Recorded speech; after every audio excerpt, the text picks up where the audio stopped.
किया है, तो मैंने ये कोशिश की कि इसको समेटा जाए, उसका इंतखाब किया जाए।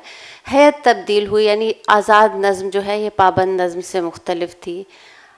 ज़रा सा मैं ये कहना चाहती हूँ कि हम जब आज़ाद नज़्म कहते हैं तो लगता है कि वो बिल्कुल आज़ाद है और कोई उसमें पाबंदी है नहीं। जो हमारी आज़ाद नज़्म है उसमें काफ़िया रदीफ़ की पाबंदी नहीं होती, उसमें मिसरे जो हैं उनके अरकान बराबर नहीं होते, लेकिन उसमें बहर की बहुत सख्ती से पाबंदी की जाती है। हम जब राशिद जो मतलब जो मूजिद या जिन्होंने मुतारफ़ करवाया इस सिन्फ़ को उर्दू अदब में, उनकी अगर हम नज़्म पढ़ते हैं, हालांकि वो बिल्कुल पहले चंद लोगों में से थे, तो वो इतनी यानी ऐसी परफेक्शन है उनके बयानिए में कि कहीं सांस नहीं टूटता है, बनी बहर में मुकम्मल तौर पर उन्होंने नज़्म लिखी है।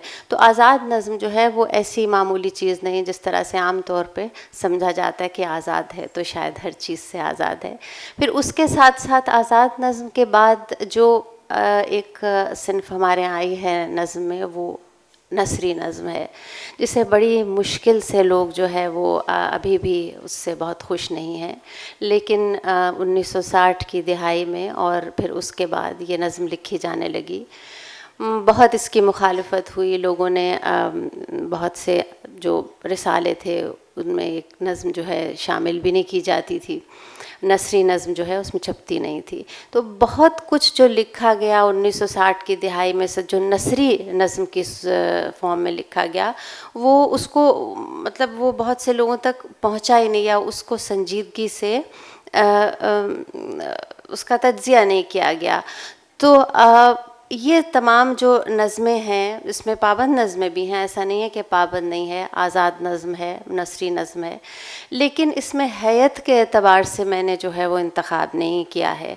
जो इंतखाब है वो मैंने, जो दूसरी तब्दीली आई वो मौज़ूआत में भी आई। ज़ाहिर है जब हैत तब्दील हुई, मौज़ूआत नए नए जो हैं दाखिल हुए, और ऐसा हुआ है कि 20वीं सदी में इंसान तब्दील हुआ है, ज़हन तब्दील हुआ है, हालात तब्दील हुए हैं, जिसके साथ साथ ज़ाहिर है जो बात हम लिखते हैं, जो कहते हैं, वो भी तब्दील हुई है।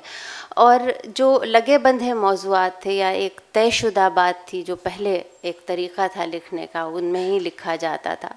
अब हर शायर जो है उसकी अपनी अपनी एक दुनिया है, और उसकी अपनी एक कायनात है, और उसके अपने मौज़ूआत हैं, अपनी सच्चाइयाँ हैं, अपनी ज़िंदगी है, जिसके बारे में वो आज़ादी से बिल्कुल बिला झिझक जो है इज़हार कर सकता है। तो ये तमाम चीज़ें जो हैं, जो मुख्तलिफ़ मौज़ूआत हैं, उनको मैंने जमा किया है। अब मिसाल के तौर पे नज़्म लिखी, जो ज़ाती नौइयत की नज़में लिखी जाती हैं, उसमें भी जो नई नज़्म है उसमें बहुत हमें ताल्लुक़ की नज़में भी जो हैं उसमें हमें मुख्तलिफ़ किस्म के शेड्स नज़र आते हैं, यानी मुख्तलिफ़ रंगों में लिखी जाती हैं, और वो पुराने जो हमारा इज़हार है, जो बयानिया है, उससे बहुत मुख्तलिफ़ हो गई हैं। मैं कुछ नज़में लाई हूँ जो मैं 2-4 हैं, जो अगर जितना वक्त होगा मैं वो पढ़ूँगी और आपको मतलब ताकि अंदाज़ा हो कि किस किस्म की नज़में इसमें शामिल की गई हैं। मैंने जो शायर हैं जिनको इसमें शामिल किया है, नून मीम राशिद से शुरू किया है, यानी इकबाल के बाद जोश मिली आबादी इसमें शामिल नहीं है, लेकिन राशिद से हमने शुरू किया है। और राशिद, फैज़, मीरा जी और जितने हमारे सीनियर से, फिर और बहुत जो 60s की पैदाइश के लोग हैं, जिसमें हारिस खलीक हैं, फ़र्रुख यार हैं, ज़ीशान साहिल हैं, वहाँ तक है। और हमारी जो ख़वातीन हैं, जिन्होंने जो ख़वातीन का लिखना भी जो है 20वीं सदी में, ये भी एक बहुत बड़ा इनकलाब था कि ख़वातीन ने शेर कहना शुरू किया और अपनी सच्चाइयाँ जो हैं बाकायदा उस तरह से बयान की जैसा वो महसूस करती थी। तो हमारी जो तमाम अहम ख़वातीन हैं, जो शायरात हैं, बल्कि शायर कहना चाहिए, उनको इसमें शामिल किया है। तो चंद एक चीज़ें हैं जो मैं आपको तर्जुमा उसका मैं पढ़ूँगी, अगर वक्त मेरा ख्याल है नहीं है, वरना मैं दोनों चीज़ें पढ़ती। दोनों पढ़ें जी, वक्त भी है, पढ़िए। क्या उर्दू अंग्रेज़ी दोनों पढ़ूँ? नहीं, थोड़ा हाँ, अच्छा मैं अच्छा ठीक है, मैं पहले शुरू करती हूँ। राशिद, नून मीम राशिद की एक नज़्म है, इसराफील की मौत। तो ये यूँ है कि मर्ग इसराफील पर आंसू बहाओ, वो खुदाओं का मुकर्रब, वो खुदावंदे कलाम, सौते इंसानी की रूह जाविदां, आसमानों की निदाए बेकरां, आज साकित मिसले हरफे ना तमाम, मर्ग इसराफील पर आंसू बहाओ। अब ये पूरी पढ़ूँ तो बहुत लंबा हो जाएगा। मैं ये अब आपको ये मतलब अंग्रेज़ी का जो तर्जुमा है वो, अब ये तर्जुमा हम आप लोगों के लिए तो नहीं है, ये तर्जुमा उनके लिए है जो उर्दू समझते नहीं। जो उर्दू समझता है उसको तो उर्दू ही में पढ़ना चाहिए, और मैं तो चाहूँगी कि ये मेरी किताब लोग पढ़ें, लेकिन जो उर्दू में पढ़ सकते हैं वो उर्दू ही में पढ़ें। मगर उर्दू अंग्रेजी साथ साथ लिखी हुई है तो जी, ये उन लोगों के लिए है। और अगर हमारे यहाँ नई नस्ल अगर एक दो नज़में पढ़कर उर्दू पढ़ना चाहे तो मेरा ख्याल है वो ज़्यादा अच्छा होगा। मेरे ख्याल में जी। Mourn the death of Israfil, companion friend of the gods, god of words, of speech, timeless spirit of the human voice, boundless cry of the skies, like a word unfinished is mute today. Come, mourn his ill-timed dream, by the trumpet he lies, spat out on the shore by a storm, silent on the bright sunlit sand, by its side he sleeps. His turban, his hair, his beard, the secret of existence they bore, now marred with dust, torn away from his lips his trumpet, lost in the din of its own screams, its pleas. Once it could set a world aglow. Mourn his death, once a melody, a pillar of pride, a symbol of voices eternal of a realm unknown. Angels all mourn his death, Adam's sons distressed grovel in dust. God's eyes are torn with grief, no sound alights from the skies, no music from the divine abode. Israfil's death deprives the world of its bounty, voices that nourished the vocal cords, the musical strings. What song will the singer sing? Silent are all impassioned hearts. What song will the singer sing? Silent are all impassioned hearts. How will the dancers sway and swing? Silent are the dancing floors, the halls. How will the preacher deliver his word? Silent are the doorways, tombs of mosques. How will intellect lay its trap? Silent are the soaring birds of flight.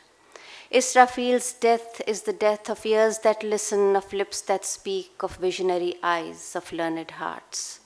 Sages he fostered, the wise he bred, their charged thoughts, their exchange of words, now all in hiding, their voices choked, their vigor, their whirling passions spent, in streets, the source of the spirit gone, the last of our treasures lost. With Israfil's death, time has frozen, turned into stone, put to sleep, each voice devoured, all beauty erased. Such desolation one cannot recall one's name. With Israfil's death, even tyrants of this world may not realize their dream of playing God, of sealing lips. With Israfil's death, even tyrants of this world may not realize their dream of playing God, of sealing lips, of guarding whispers of the oppressed.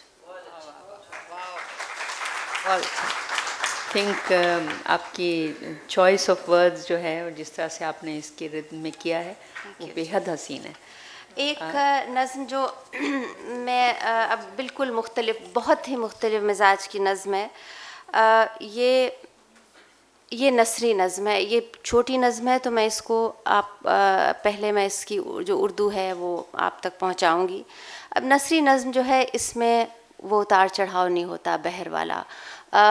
ये नसरी पैराए में होती है, लेकिन नज़्म की ख़ुसूसियत है जो उसको नसर से मुख्तलिफ करती है, और वो ये कि नसर में एक तसलसल होता है, और जो नज़्म का तसलसल है उसको कारी ख़ुद जो है वो कायम करता है। उसमें वक्फ़े होते हैं जिसको कारी जो है वो ख़ुद भरता है, और इसलिए मेरा ख़्याल में नस्र से ज़्यादा जब नज़्म पढ़ता है पढ़ने वाला तो उसमें ज़्यादा उससे उसका ताल्लुक़ कायम हो जाता है, क्योंकि आधे जो उसके मानी जो उसके लिए छोड़ दिए जाते हैं वो उनको उसमें ख़ुद जो है वो पैदा करता है।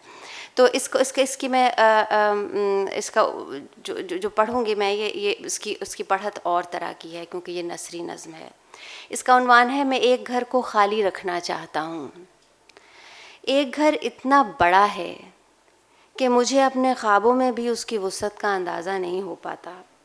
उसमें इतने दरवाज़े हैं कि मैं उन्हें एक एक करके नहीं खोल सकता, और इतनी खिड़कियाँ कि मैं उन्हें बार बार बंद नहीं कर सकता, और इतनी सीढ़ियाँ कि मैं उन्हें एक सांस में नहीं चढ़ सकता। उस घर की दीवारें इतनी ऊंची हैं कि मैं उनकी क़ैद से बाहर नहीं निकल सकता, और कमरे इतने तारीक कि मुझे कुछ नज़र नहीं आता। अगर उस घर का फ़र्श सुर्ख पत्थरों से बना होता तो मैं तुमसे अपने दिल पे पैर रख के यहाँ से गुज़रने के लिए कहता। अगर उसमें कोई फव्वारा होता तो मैं जमा होने वाले पानी में हर रोज़ तुमसे मिलने के लिए सिक्के डालता। और अगर तुम न हो तो मैं अपने दिल की तरह उसे हमेशा खाली रखना चाहता हूँ। ये नज़्म ज़ीशान साहिल की है। अब जो लोग कहते हैं कि नसरी नज़्म जो है वो नज़्म नहीं है, इस नज़्म को सुनने के बाद तो मेरा ख्याल है ये कहना ज़्यादती होगी।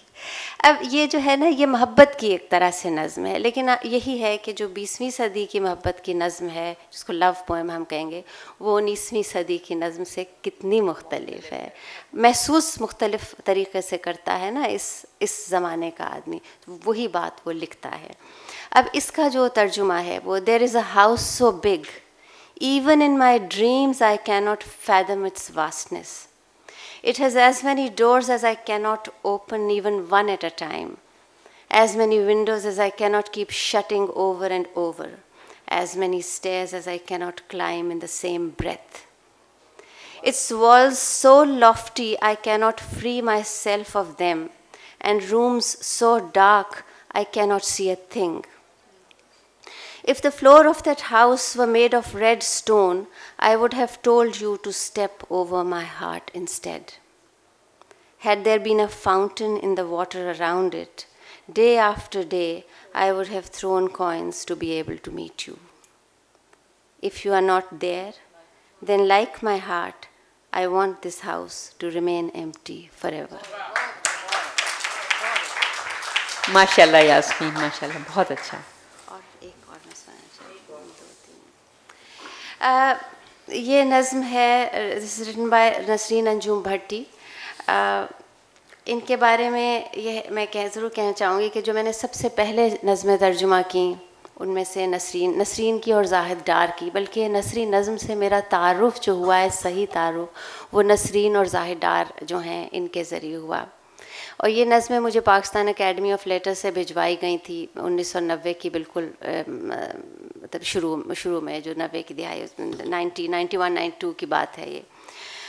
तो जब मैंने नसरीन को पढ़ा तो मुझे पूरी एक नई दुनिया नज़र आई इसके अंदर, और मैं बहुत मुतासिर हुई थी नसरीन की शायरी से। हम लोगों में से मेरा ख्याल है कम लोग जानते हैं, और बहुत उम्दा शायरी करती हैं, अच्छी नज़में इनकी हैं। इनकी एक नज़म है हर लड़की। अब ये देखिए, ये एक औरत की लिखी हुई चीज़ है, और ये किस तरह उन चीज़ों से मुख्तलिफ है जो मैंने पहले पढ़ी हैं। ये भी नसरी नज़म है। इसमें नसरी नज़में जो है ना इस किताब में, वो सिर्फ 30% हैं। अभी किसी ने लिखा था कि बहुत ज़्यादा है, मैंने कहा बहुत ज़्यादा नहीं है भाई, सिर्फ 30% हैं। लेकिन जो है तब नसरी नज़म जिसका हक़ था इसमें शामिल होने का, उन्होंने शामिल किया है। हर लड़की। फिर हम कहानियों में से निकले और ख़ानदानों में बटे, और बांसुरी के सुराखों से निकल गए। शुरू में हमारे जिस्मों से प्यार की खुशबू आती थी। अब ये नई नज़म है, ये नई हिस्सियत है, नई सेंसिबिलिटी है। हमारे जिस्मों से प्यार की खुशबू आती थी। हम पौधों की उस नस्ल से ताल्लुक़ रखते थे जिनकी रगों में खून की जगह दूध होता है, और हमारी आँखें आरज़ुओं से भरी होती थीं, झपकती नहीं थीं। खेलने के लिए अगर मुझे लफ्ज़ दिए जाते तो मैं उन्हें तोड़ देती, लेकिन वो सांस लेते थे और मेरी तरफ देखते थे, इसलिए मैं उन्हें तोड़कर कोई आंसू न खरीद सकी और जोड़कर कोई गीत न बना सकी। मेरी चूड़ियाँ गूंगी और मेरी पाजेबें चुपचाप रहती। सहम जाना ज़िंदगी से निकल जाना है। ये अगला बंद है, आखिरी है कि सहम जाना ज़िंदगी से निकल जाना है। अगर मुझे एक और जन्म मिले तो मैं बांस के जंगल काश्त करूं और हरी धूप के खेमे में अपने महबूब के लिए बांस का इत्र कशीद करूं और अपनी पलकों के पंखे मेघ राग से बुनूं और अपने दिल की दवात में उंगलियां डबो डबो कर हवाओं पर उसका नाम लिखती रहूं। बहुत अच्छा, माशाल्लाह। अच्छा, ये भी नसरी नज़्म है। अब ये क्या नज़्म नहीं है? अब ये बात क्योंकि हो रही थी कल परसों भी, तो इसलिए मैं ये कह रही हूँ। ये और आप देखिए कि ये एक औरत की लिखी हुई नज़्म है, तो इसमें इसका एक और मिजाज है, मुख्तलिफ है। Every girl. Then we stepped out of the stories and were split up into clans, and through flute holes we moved out. In the beginning, our bodies were fragrant with love. We belonged to that family of plants whose veins carried milk instead of blood. And our eyes were laden with desires, they did not blink. If I had been given words to play with, I would have smashed them, but they breathed and looked at me. That's why I couldn't smash them to buy tears or put them together to create a song. My bracelets remained mute and anklets silent. To fear is to abdicate.